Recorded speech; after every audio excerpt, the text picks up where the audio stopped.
السلام علیکم everyone, this is doctor Sara Chawla, right at your service. بہت امپورٹنٹ ٹاپک کے ساتھ کہ ڈاکٹر صاحبہ چھوٹے بچوں میں بالکل پیدا ہوتے ہیں بچوں میں جو کانسٹیپیشن ہو جاتی ہے، وہ اس کی کیا وجہ ہو سکتی ہے، اس پہ کب پریشان ہونا چاہیے اور اس کے لیے کیا کرنا چاہیے.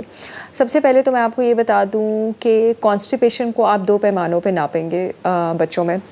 ایک یہ کہ بچہ سٹول کرتے ہوئے، پاخانہ کرتے ہوئے کمفرٹیبل ہے یا نہیں کمفرٹیبل ہے، بہت زیادہ تکلیف میں تو نہیں ہے. یہاں میں بتا دوں کہ کیونکہ بچوں کے جو ایبڈومینل مسلز ہوتے ہیں، پیٹ کے مسلز ہوتے ہیں، وہ اتنے ڈیولپ نہیں ہوتے، مضبوط نہیں ہوتے جتنے بڑوں کے ہوتے ہیں. تو ان کا چہرہ لال ہونا، ان کا زور لگنا اور تھوڑا بہت ان پر اسٹرین آنا ڈیورنگ پاخانہ فیسس پاس کرتے ہوئے، دیٹ از نارمل. وہ ڈسکمفرٹ نہیں ہے. بہت سخت پیٹ ہے، ٹھیک ہے، بچہ بہت رو رہا ہے، اس کو وامٹ آنا شروع ہو گیا ہے، بیچ میں ساتھ بخار بھی رہنا شروع ہو گیا، اس کا مطلب ہے کہ یہ ڈسکمفرٹ ہے اور رونا ضرورت سے زیادہ ہے. ٹھیک ہے، یہ ڈسکمفرٹ ہے. اگر بچہ کمفرٹیبلی سٹول کر رہا ہے، اور سٹول کس طرح کا ہے، ایک نارمل کلر کا سٹول ہے، بالکل شروع میں تو بچوں کا سٹول گرین اس کی طرف ہوتا ہے، کلر کی طرف، کیونکہ بلیروبن ٹھیک طرح ڈائجسٹ نہیں ہو رہا ہوتا، باڈی میں انزائمز ہی بنے ہوتے ہیں. تھوڑی دیر بعد اس کا کلر 4 سے 6 ہفتے بعد نارمل ہونا شروع ہو جاتا ہے.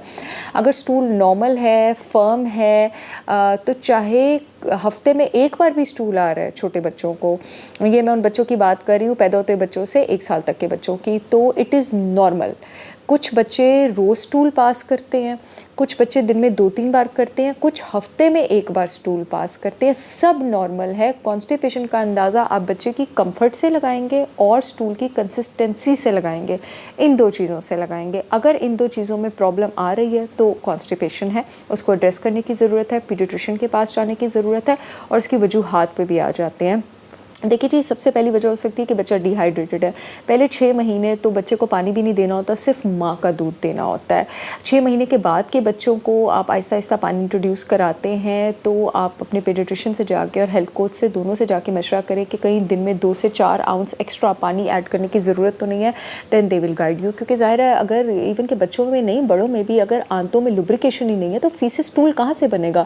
فیسس کو بلک اپ ہونے کے لیے، بننے کے لیے باڈی میں اچھی ہائیڈریشن کی ضرورت ہوتی ہے. دوسری ریزن یہ ہو سکتی ہے جو بچے ماں کے دودھ پہ ہوتے ہیں وہ کبھی کبھی زیادہ کم سٹول پاس کرتے ہیں. اس کی ریزن یہ ہے کہ ماں کے دودھ میں اتنے نیوٹرینٹس ہوتے ہیں، اس میں پریشان ہونے کی ضرورت نہیں ہے، کہ باڈی زیادہ تر ان کو اسیمولیٹ کرتی ہے، استعمال کرتی ہے اور کم نکالتی ہے.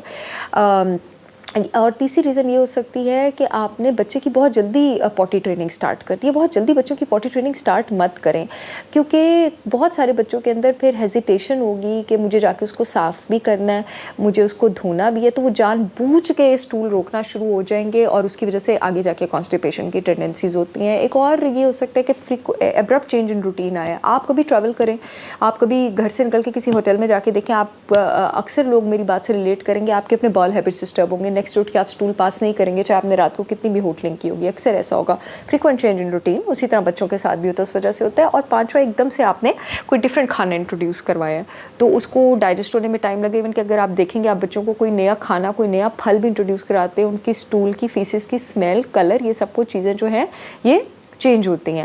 تو آپ نے تھوڑی سی ہوم ریمیڈیز کیا آپ بچوں کے ساتھ کر سکتے ہیں ڈاکٹر سے مشورے کے ساتھ ساتھ. یہ کہ بچوں کے پیٹ پہ گرم تیل کا مساج کریں، نیول کے آس پاس کلاک وائز موومنٹس میں ڈیلی، اور بچوں کی ٹانگیں بہت جنٹلی اٹھا کے ایسے سائیکلنگ پیٹ کے ساتھ ہلکا سا دبا کے روز دن میں بہت پیار سے 2 سے 3 بار آپ کریں.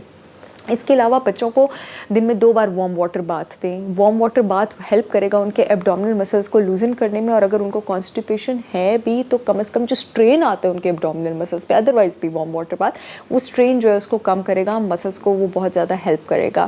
اینڈ ادر دین دیٹ، جب بچوں کو آپ کھانے انٹروڈیوس کرانا شروع کرتے ہیں 6 مہینے بعد، ہم میں سے بہت سارے لوگ فائبر کیوں نہیں ڈائجسٹ کر پاتے؟ کیونکہ ماؤں نے کبھی بچپن میں عادت نہیں ڈالی نا فائبر کی. اب فائبر چاہیے ہوتا ہے سٹول کو بلک اپ کرنے کے لیے، کانسٹیپیشن ریلیف کرنے کے لیے، لیکن جب آپ کو بچپن سے کبھی بھی فائبر کی عادت نہیں ہوتی تو ساری زندگی آپ کو فائبر نہیں پچتا. جیسے ہی بچوں کو سالڈ غذائیں آپ انکلوڈ کرتے ہیں، پلیز گرین لیفی ویجیٹیبلز اور ٹماٹر، ان کی پیوری بنا کے، سیب اور ناشپاتی امرود، ان کی پیوریز بنا کے، یہ ہائی فائبر فروٹس ہیں، کیویز اور فگز اور نٹس، ان کی پیوریز بنا کے آہستہ آہستہ انٹروڈیوس کرانا بچوں کو شروع کریں، تاکہ آپ کے بچوں کا شروع سے گٹ بیکٹیریا ہیلدی ہو، اچھا ہو. اس طرح یہ ایک